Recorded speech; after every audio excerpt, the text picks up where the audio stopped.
Hello, everyone. Welcome back to another podcast revolving around the Formula One season. Just got done watching the Belgian Grand Prix hosted at the world famous and one of my favorite tracks of all time, Spa-Francorchamps. And man, what a race we had.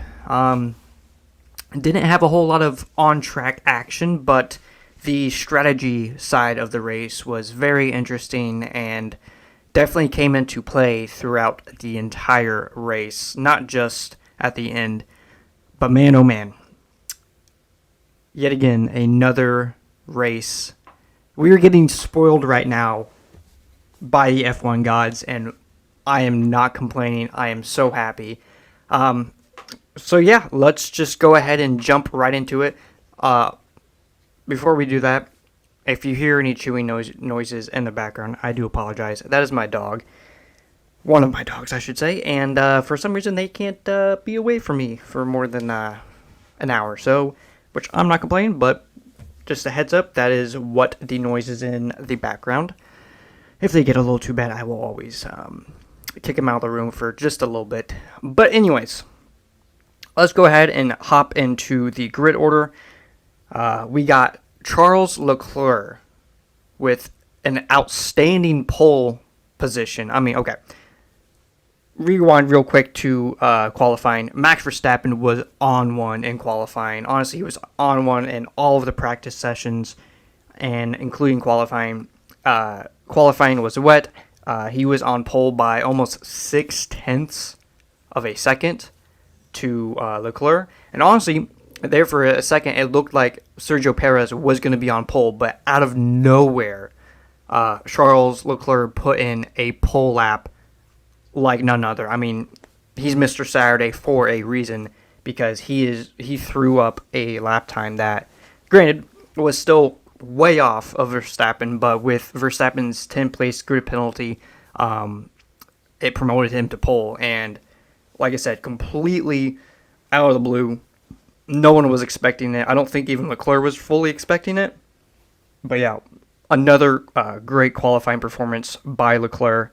And then starting P2 was Sergio Perez, a good qualifying session and kind of a good bounce back after a last qualifying session. Then P3 was Lewis Hamilton. Pretty good qualifying session on his end. Then I believe came Piastri, Sainz, Russell, and then some other ones further down. And of course, Verstappen starting P11 with that grid penalty. Some other drivers that did take some grid penalties were Yuki Tsunoda, as well as I want to say Ocon did, maybe? I'm not sure. But anyways, that was the starting order. Jumping forward to the first lap, everyone got away very cleanly. Everyone made it through turn one pretty clean. As the lights went out, Leclerc was able to hold on to his position. And then Sergio Perez actually was trying to cover off Hamilton, but Hamilton got a pretty good start and was alongside him through turn one and ultimately taking the position from Checo.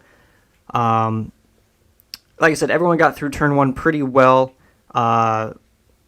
except for Lando Norris. He got on the gravel just a hair. He dipped a tire in the gravel, and that kind of lost him, I think it was like 3 or 4 positions. And yeah, from there, it was pretty simple.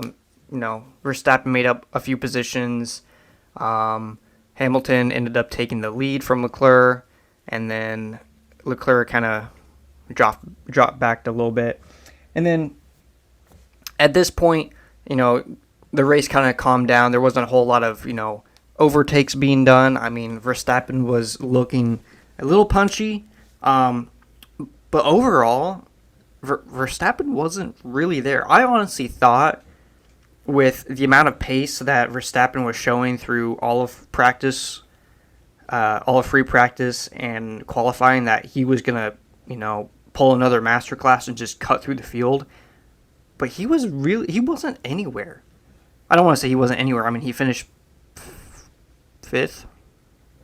Yeah, he finished fifth and starting 11th. So still a pretty good race in points standings. But I thought he was going to be fighting for a podium, maybe even the win. Let's see.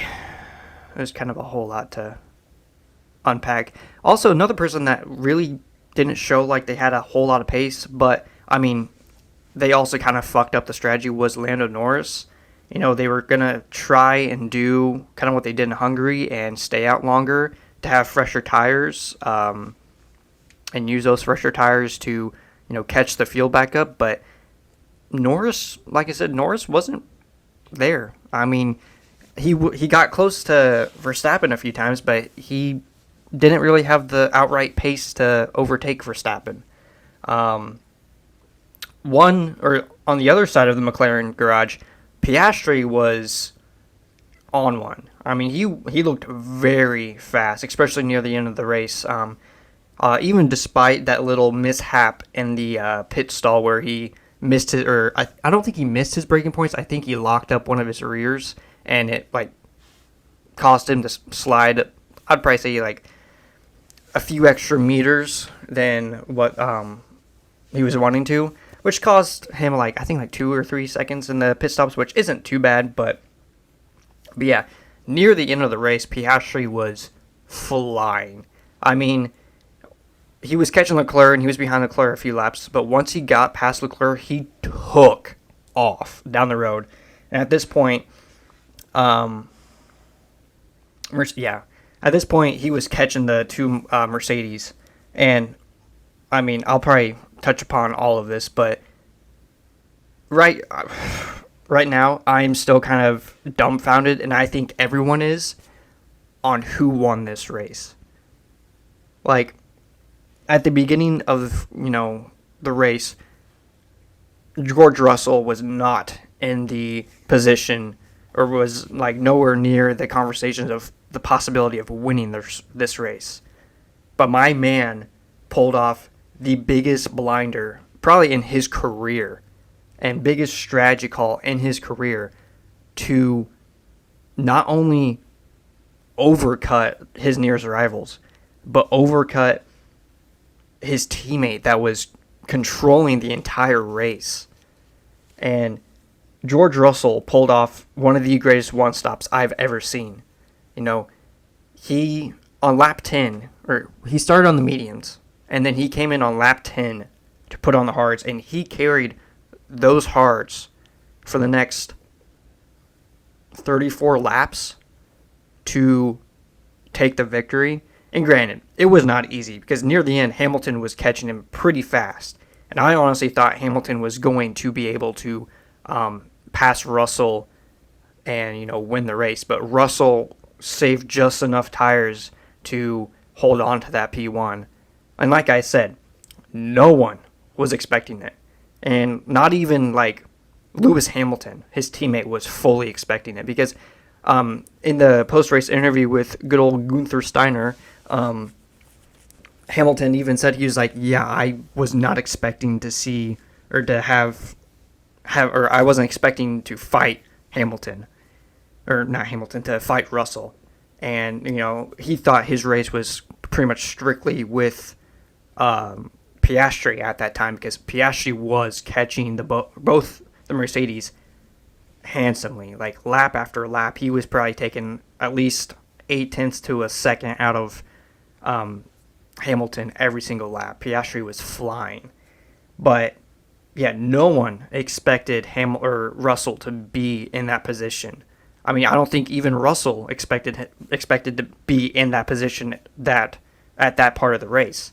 And there's also the conversation since Russell's on so much older tires, maybe they would swap the positions since, they were trying to protect from Piastri because Piastri was closing in. And, they're what if, Hamilton passes Russell, but yet Hamilton stays with Russell just enough to give Russell the DRS and, Russell kind of just doesn't overtake. But no. with I think it was like 3 or 4 laps, Mercedes told both drivers, like, keep it clean, but also keep in mind that you have a McLaren bearing down on you guys. So, you're free to fight. And, there wasn't a whole lot of fighting because, like I said, Russell was just on one. He saved the tires or not just enough. Like, lap after lap, he was saying that, the track was getting better, was rubbering in, and he took those hards well over half distance. 3/4 distance, which is unheard of. And it's, like I said, he pulled an absolute blinder of a strategy call. I don't know if it was Russell that fully, convinced the team, or if the team or like his side of the garage was like, yeah, let's do it. I think Toto Wolff said that even if they pitted Russell, they were expecting Russell to finish P5. So I don't know what Russell did to hold on to those tires and to keep pace in those tires lap after lap. But in my opinion, this is his greatest race victory that he's had so far. Or not even a race of victory, but his greatest race. He started P6 and just out of nowhere was in the fight for the win and won the race. And you could tell by Lewis's body language that, yeah, he's happy for the team, that the team got a 1-2 and that they've won 3 out of the last, I want to say, like 6 races. But you could tell in his body language that he's upset that he did not win that, because after Hamilton got past Leclerc, Hamilton, pretty much controlled the race. He was in control the entire time. And even in the post-race interview with Russell, Russell even said, hats off to Hamilton. He did everything right. He controlled the race, and, he pretty much didn't put a foot wrong. It was just that gutsy call that Russell and Mercedes, brewed up on doing the one stop was completely out of left field. Like, no one was really expecting it or really trying it other than the 2 Aston Martins, which they both were looking like they were going to be scoring points. But Stroll, I think within the last 6 or 7 laps, Stroll dropped down out of the points, but Alonso finished 9th, I think. So, but yeah, what an amazing performance, not only by Russell, but by the Mercedes team. At the beginning of free practice, like free practice 1 and free practice 2, they looked nowhere. They looked like they weren't going to be fighting for any type of major points. It looked like it was going to be Max, Red Bull, and McLaren. But Mercedes turned up, and man, did they turn up. Like, yeah. No one was expecting Russell to win that race. I've said that again. But he pulled an absolute blinder of a strategy call out of their ass, and did it fucking pay off. But going back to like the whole Hamilton situation, Hamilton's upset. He's happy for the team because, they got a 1-2, but he should have won that race. In my opinion, if that race was like just a few more laps longer, I think Hamilton could have gotten Russell, but then again, Piastri was so close and closing lap after lap that it would have been tough. And yeah, it was definitely an unexpected winner, I guess. But yeah, what a way to end the season, or the first half of the season, before we go into summer break. Kind of jumping back to some other stuff. Like I said, in my opinion, Lando Norris wasn't really anywhere. McLaren tried to do a different strategy, which didn't really work out for him. And not only did that not work out for him. It just seemed like Lando didn't have the pace. It just seemed like Lando was just kind of stuck in the DRS train in a way that he wasn't able to make any big impacts. I definitely feel like this weekend, Piastri has definitely had the upper hand in the teammate battle between him and Norris. Piastri was on one. He, especially, even with the little mistakes here and there of, going into his pit box too fast or, overcooking it, or a few small mistakes here and there. And even like, I think in post-race like the cooldown room, he even said that he kind of like overheated his tires to get past Leclerc, which kind of took out a decent amount of, life on him. But even with all that stuff, he was probably one of the fastest drivers on the track throughout the entire race. He was very fast. So he's definitely feeling very confident in that McLaren. And, McLaren has been looking good the last few weekends. Honestly, not even weekends, last half of the season. Jumping to the Ferraris, kind of a quiet race for both Ferraris. Sainz tried to go long in the first stint, because he started on the hards, and it kind of paid off near the end because Sainz was able to finish 7th after he passed Perez, which I will touch upon that in a second.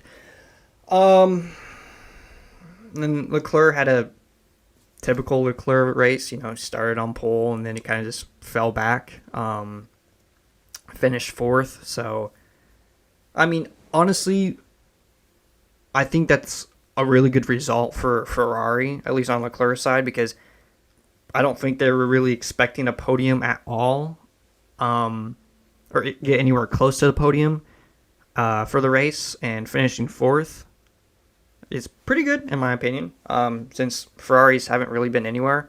It was just that stellar qualifying lap from Leclerc that kind of put him in the position to score decent points. And then Verstappen, like I said, I don't know.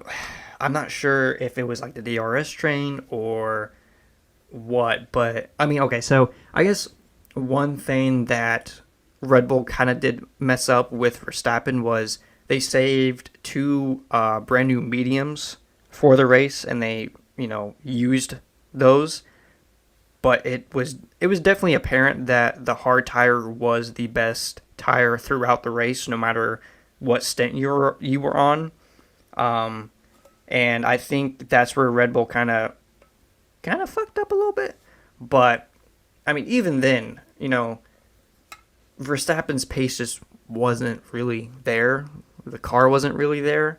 He was able to finish ahead of Norris, which, I guess is a pretty good result after starting in P11. That he's just extending his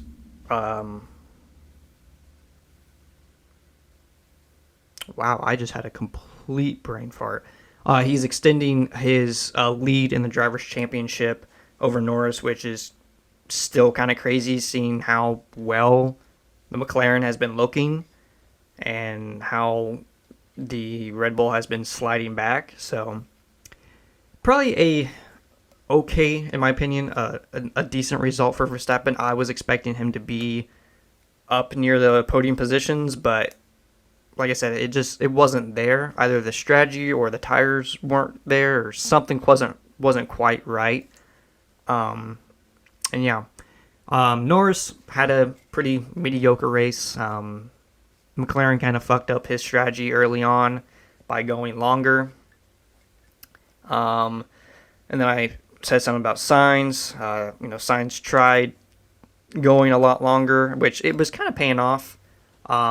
And he was able to come back and pass Perez pretty easily. This is where I'm going to get into that whole Perez rant real quick. Perez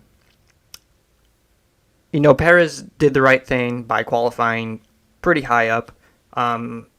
Without that lap from Leclerc, Perez would have been on pole, which would have been very refreshing.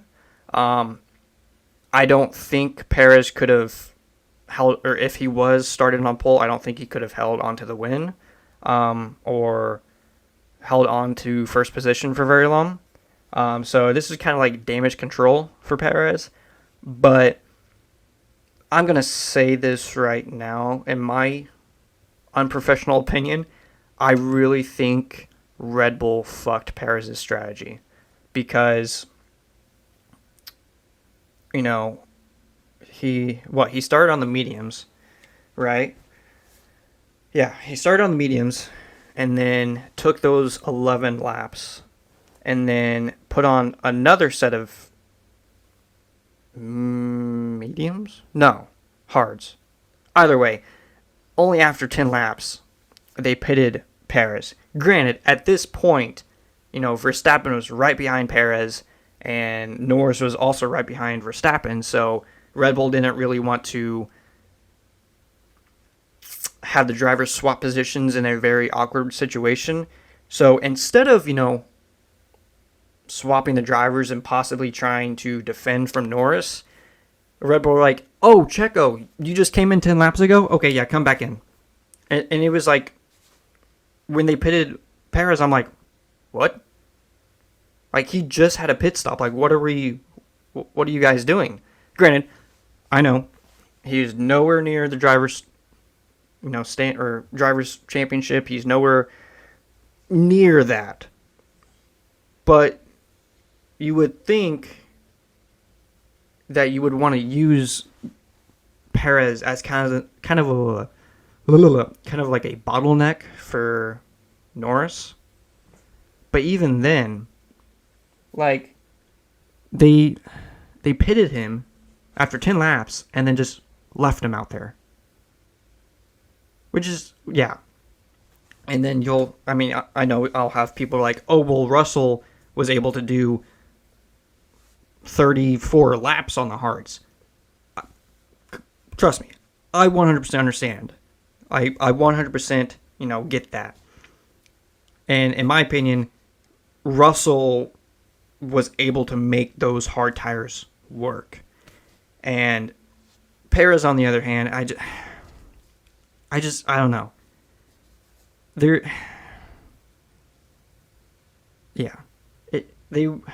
I guess they were kind of afraid of Perez and Verstappen, getting into a fight or orchestrating a position swap to where Norris wasn't able to, look for a move on Max. But just having him, like, as soon as they got, pretty close on track, immediately having him come into the pits and throwing him on the hards and then just leaving him out the rest of the race. What? Like, I honestly think Red Bull fucked Perez's strategy because I there's no part of me that sees that as a good strategy call. I don't know. I don't see that as a good strategy call. And then Perez came home, or finished P6,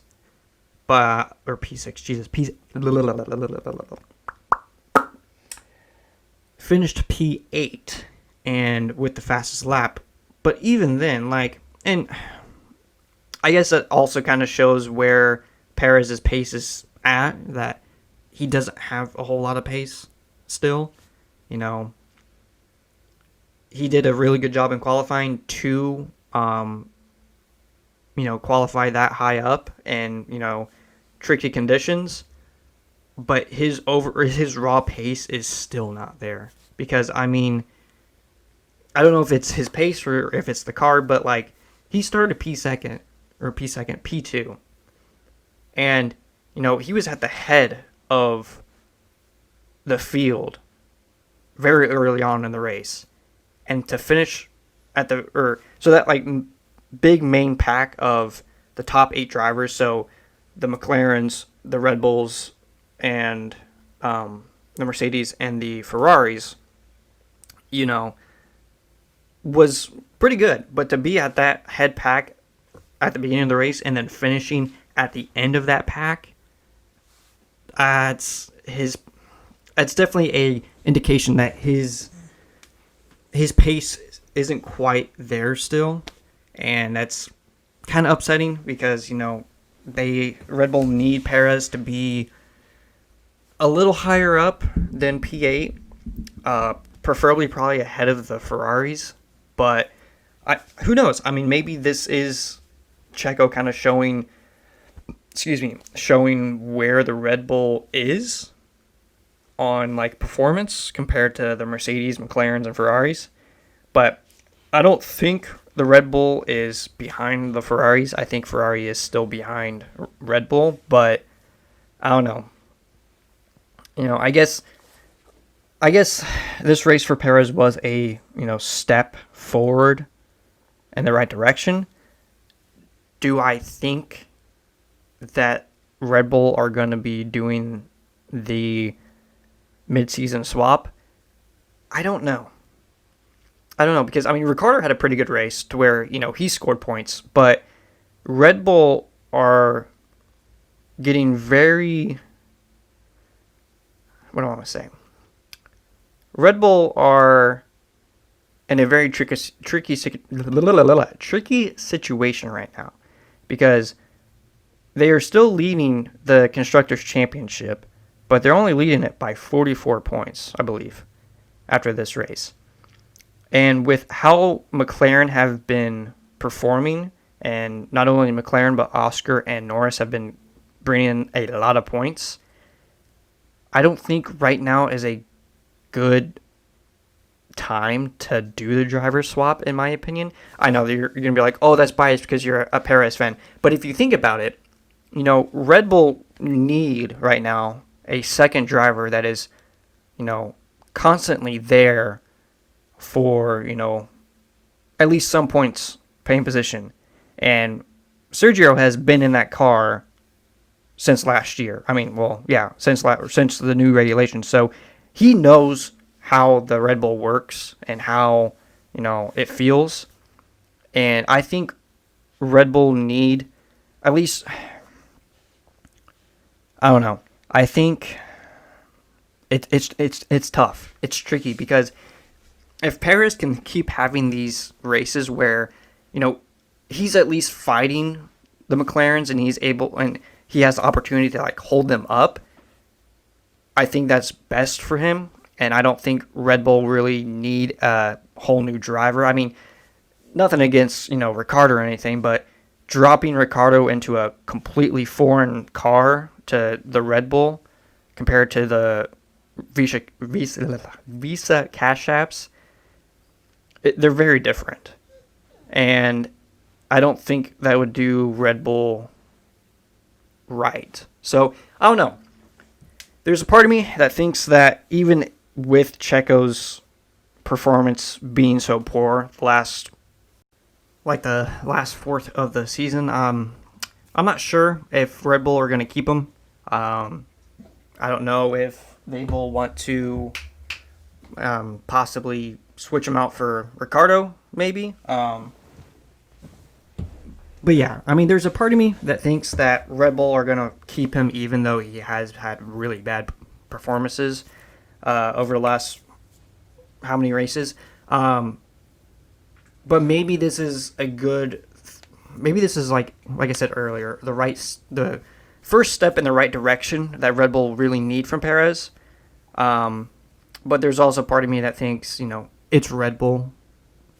Red Bull have shown in the near past that if you are not performing, they will kick you to the curb as soon as they possibly can. So I still think there is that threat that they will kick Perez to the curb. Not really to the curb, but do a driver swap. But like I said, maybe this gives Perez a little bit of hope, but I think his seat is pretty much sealed that he's going to be swapped. So I wouldn't be surprised if they do swap him and Ricardo. Honestly, I'd be really surprised if they keep him for the remainder of the year. But who knows? We'll see. The rest of the field, or the rest of the race, Aston Martins aren't really there. Like I said, they tried the one stop as well. I mean, it worked out for Alonso. Stroll was in the points for a little bit. But where has the Aston Martins gone? You know, they were looking really good at the beginning of the season. Now they are nowhere. You know, and we're getting some good old Alonso radio calls or radio messages of previous years where you could tell he's not happy. And as we know, a unhappy Alonso is a Alonso that is looking to burn a few bridges. So who knows?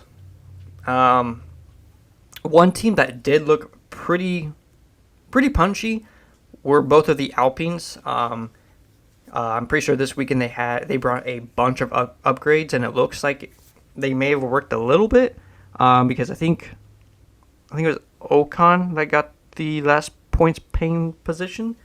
So yeah, and I mean, they looked pretty punchy throughout the race, so hopefully they're looking good. I don't think I've said this in the previous podcast, but if you did miss the news, it has been confirmed that Esteban Ocon is going to be joining Haas next year. So that last Haas seat has been crossed out, and it's going to be Ollie Behrman and Esteban Ocon, which is a pretty solid lineup for Haas. So that'll be interesting to see. Other than that, nothing really major to talk about with the lower end of the lower teams. There for a little bit, Valtteri was running in the points, but when he made his last pit stop, he dropped down. Both state cars weren't really anywhere. Both Haas cars, surprisingly, weren't on the pace or anything like that. Williams, I mean, Albon was there a little bit, but yet again, Sargent was nowhere. I mean, that's another thing. I don't know. I don't know if Williams are going to kick Sargent out halfway or over the summer break, but I know for sure he's not coming back next year. I mean, like I said, and I've said this before, nothing against Sargent. You know, I am nowhere near the type of driver that he is, because obviously he is in Formula One and I'm in a virtual racing league, but his performance is not there. You know, Williams needs a second driver that can, you know, be looking for points constantly, and he's not. And that's unfortunate, but, you know, it is what it is. Yeah, I mean, like I said at the very beginning of the podcast, wasn't the most exciting race as of on-track action. I mean, there were some pretty decent moves. You know, there were some you know, you would think that if I want to do a podcast, I would be able to talk better, but I guess not. But there was some moves on track that, you know, threw a little spice into the race here and there, but overall, not a whole lot of action, like major passes for the win or anything like that. This race was definitely more focused on strategy than, you know, on track performance and all that, which I'm not complaining. You know, it was, you know, a pretty interesting race because we didn't know if it was going to be a 2-stop or a 3-stop or hell, even a 1-stop. And, you know, it definitely kept us on our toes until the very last lap. So very, you know, I obviously I wouldn't say it was the best race of the season, but it's up there. I mean, it's not the worst, that's for sure. Um, but yeah, with the race in the books, we head into the F1 summer break. Not going to see any real action from F1, at least on track action for the next few weeks. But definitely the silly season is still there, especially with, like I said, the whole Sergio Perez and Daniel Ricciardo situation. Maybe over the summer break we will finally hear or find out where Carlos Sainz is going to be going next year, as well as, who's going to be filling out the remaining seats of the teams. So it's definitely not going to be a completely dead off or summer break. It's going to be pretty exciting, so definitely look out for some news on that. I will also try to keep a good lookout on that. But yeah, just going to recap the first half of the season so far. Wow. I wasn't, and I don't think anyone was really expecting to have a season quite like we have right now. And I've said this before, Formula One is in a very good spot right now. Granted, there are times where the FIA is a joke and, the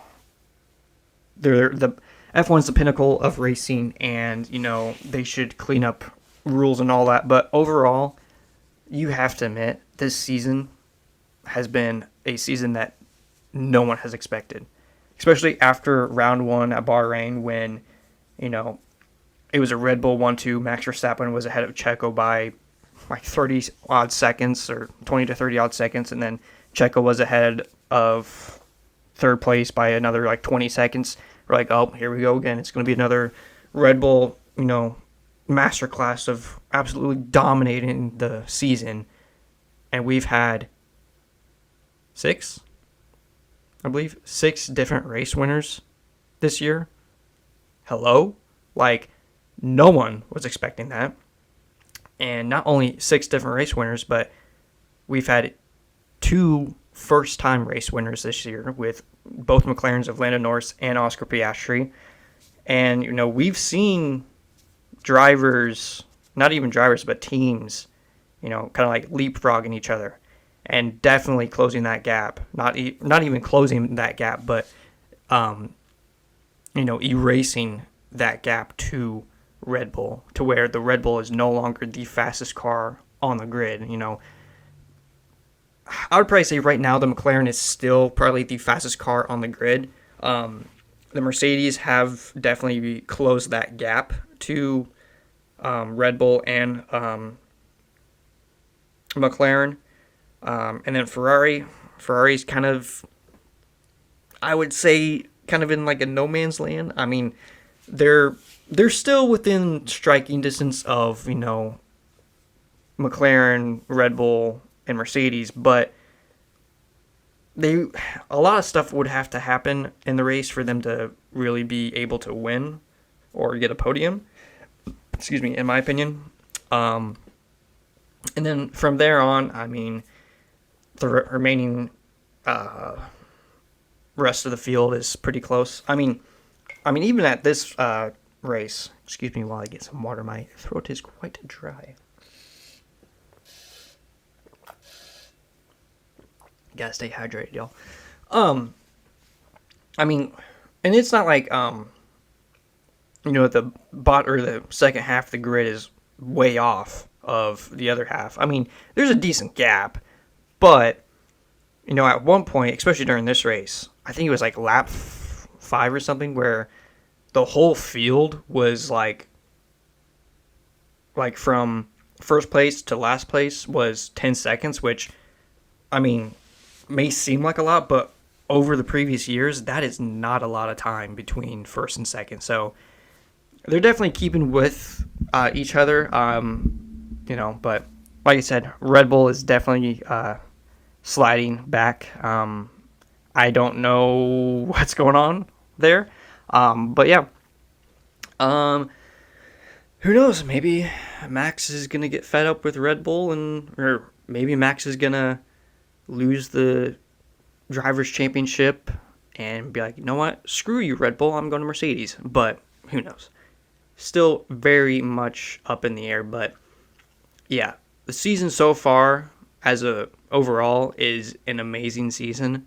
I mean, there's been very few races where they were complete just boring and garbage and nothing really was going on.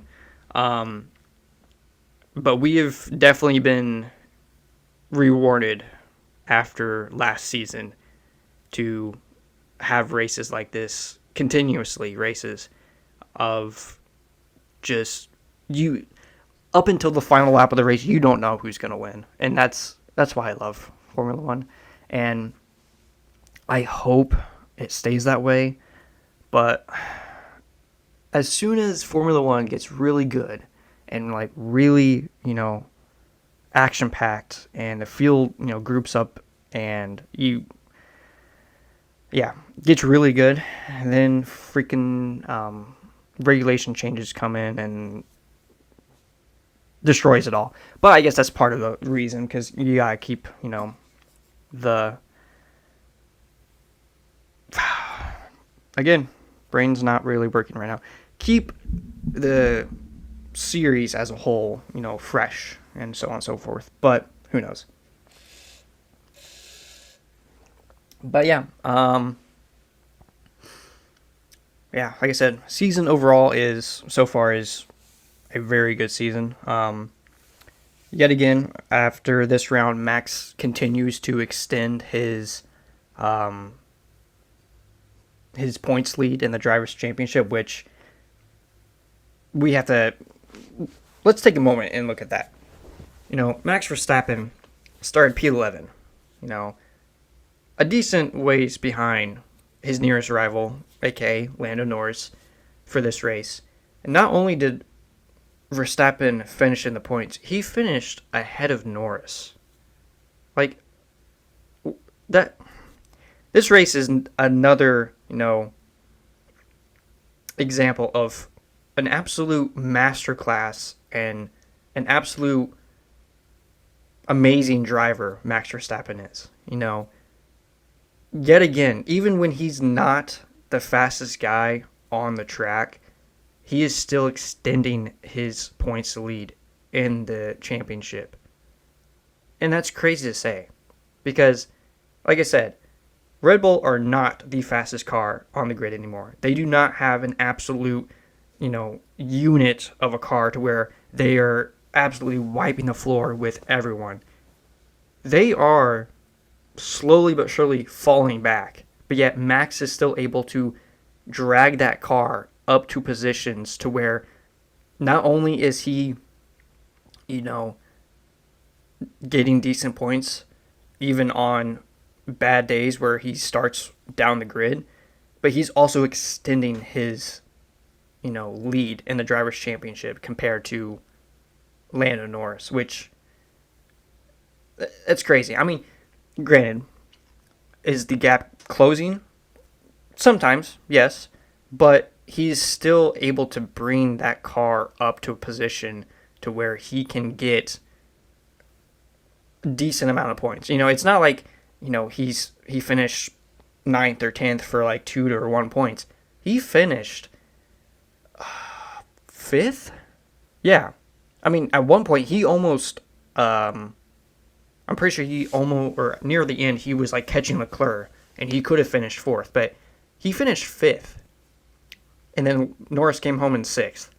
Like, that's a very,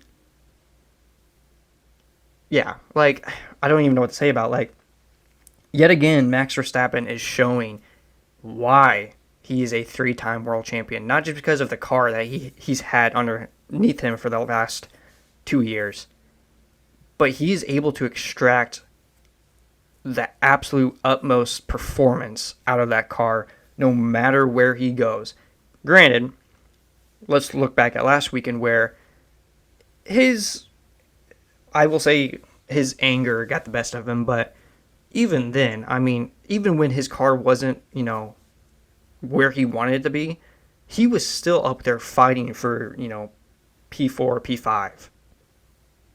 And it's, no, not even that, P3. He was able to get that car up into that position before the mistake and then, lose it. But, it just shows the type of driver that Max Verstappen is.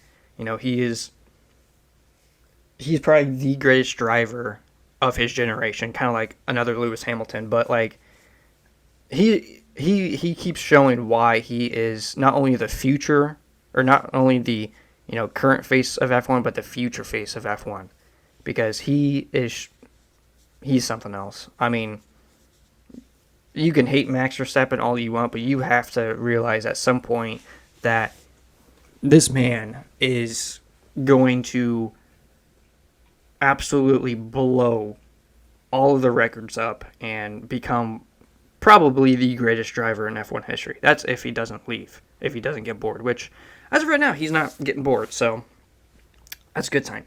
But yeah, what a crazy first half of the season. Yeah, and then going back to this race, I mean, what an absolute blinder that George Russell was able to pull off. A one stop. No one knew. No one was expecting it. But he was able to keep those tires just nice and fresh, just enough to keep Hamilton and Piastri behind. But yeah, like I said earlier, this is probably Russell's greatest race of his life. And yeah, Mercedes 1-2 at the beginning of the season. Wasn't going to be expecting that. Also just came off a McLaren 1-2. Wasn't expecting that. So the team that was looking the strongest at the very beginning of the season has not gotten a 1-2 so far this season. So interesting. But yeah, I don't know. There's still a lot to fight for. I mean, with this result of McLaren, I think they outscored Red Bull. They closed the gap to 44 points in the Constructors' Championship. So McLaren are still there in the fight. They are closing that gap, and I have a feeling that they're probably going to pass. If they keep performing like they have been the last few races, despite, the whole controversy with Lando and Piastri and all of that, if Lando and Piastri are able to keep performing and the car is able to keep up and keep, evolving in the right direction, McLaren is going to be able to take that Constructors' Championship pretty handsomely. And that's crazy to think about. But yeah, I mean,